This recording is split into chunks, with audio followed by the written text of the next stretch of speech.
बिस्मिल्लाहिर्रहमानिर्रहीम। अस्सलामु अलैकुम वरहमतुल्लाहि वबरकातुहू।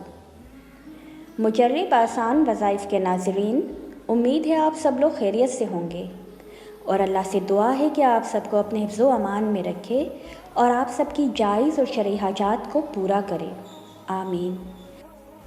रसूलुल्लाह सल्लल्लाहु अलैहि वसल्लम ने फ़रमाया कि शाबान की 15वीं रात को इबादत में बसर करो और दिन को रोज़ा रखो।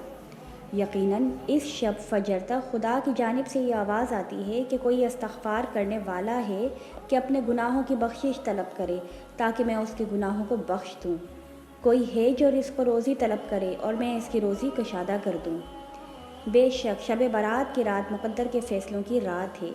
इस रात हमें सबसे ज़्यादा कोशिश ये करनी चाहिए कि हम अल्लाह को राज़ी कर लें और अपने गुनाहों की माफ़ी मांगें। आज का ये अमल शाबान की 15वीं शब यानी कि शब बारात का ख़ास अमल है। इस अमल के ज़रिए अल्लाह ताला गुनाह बख्श देगा और दुनिया और आखिरत की हाजतें पूरी करेगा इंशाअल्लाह। इससे पहले कि मैं आपको ये अमल का तरीक़ा बताऊं, मेरे चैनल को सब्सक्राइब कर लें और बेल के आइकन को प्रेस कर लें ताकि आने वाली मेरी नई वीडियोज़ आप तक बआसानी पहुँच सकें।